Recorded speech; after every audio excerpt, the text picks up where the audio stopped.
तो दोस्तों आज बैंकिंग सेक्टर से ऐसा रिजल्ट आया है जिसने मार्केट को कंफ्यूज कर दिया है। नंबर अच्छे हैं, ग्रोथ भी अच्छी है, लेकिन फिर भी स्टॉक पर प्रेशर क्यों आ सकता है?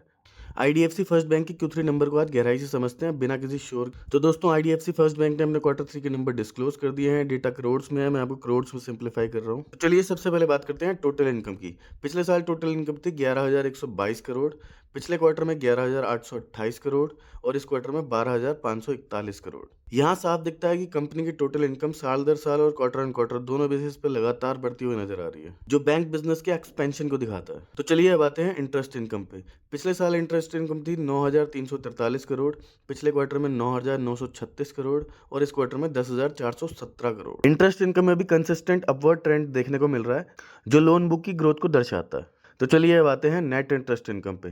पिछले क्वार्टर में 4,902 करोड़, पिछले क्वार्टर में 5,112 करोड़ और इस क्वार्टर में 5,493 crore. Y on Y basis पे देखें तो 12% की ग्रोथ देखने को मिल रही है। क्यू ऑन क्यू बेसिस पे देखें तो 7 से 8% की ग्रोथ देखने को मिल रही है। मार्केट का अनुमान था 5,000 करोड़ से 5300 करोड़ का, लेकिन बैंक ने उससे बेहतर एनआईआई डिलीवर किया है। ये इस रिजल्ट का सबसे पॉजिटिव पॉइंट माना जा सकता है। तो चलिए अब आते हैं एक्सपेंसेस पे। पिछले साल एक्सपेंसेस थे 9,363 करोड़, पिछले क्वार्टर में 9,948 करोड़ और इस क्वार्टर में 10,508 करोड़। खर्चे बड़े हैं लेकिन बिजनेस ग्रोथ के हिसाब से कंट्रोल में नजर आ रहे हैं। तो चलिए अब बात करते हैं प्रोविजंस की। पिछले साल प्रोविजंस के रूप में कंपनी ने 1,337 करोड़ गंवाए थे, पिछले क्वार्टर में 1,451 करोड़ और इस क्वार्टर में 1,398 crore. Year on year basis पे देखें तो प्रोविजंस थोड़ा बड़ा है, लेकिन क्वार्टरली बेसिस पे देखें तो प्रोविजंस में गिरावट देखने को मिल रही है। तो चलिए अब आते हैं सबसे बड़े ट्विस्ट, नेट प्रॉफिट। पिछले साल 339 करोड़, पिछले क्वार्टर में 352 करोड़ और इस क्वार्टर में 502 करोड़।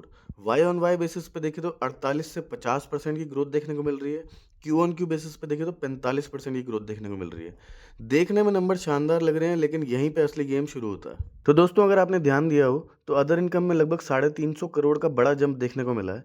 यानी प्रॉफिट ग्रोथ का बड़ा हिस्सा कोर बैंकिंग से नहीं बल्कि अदर इनकम से आया है। इसी वजह से मार्केट का अनुमान था 500 करोड़ से 800 करोड़, एक्चुअल प्रॉफिट आया 502 करोड़, मतलब लोअर एंड ऑफ एस्टिमेट यानी बिलो मार्केट एक्सपेक्टेशन। तो चलिए अब आते हैं एसेट क्वालिटी पे। ग्रॉस एनपीए चेक करते हैं। पिछले साल 1.94%, पिछले क्वार्टर में 1.86% और इस क्वार्टर में 1.69%। इंप्रूवमेंट है, लेकिन मार्केट उम्मीद कर रहा था 1.5 से 1.6%, वहां थोड़ा मिस हुआ।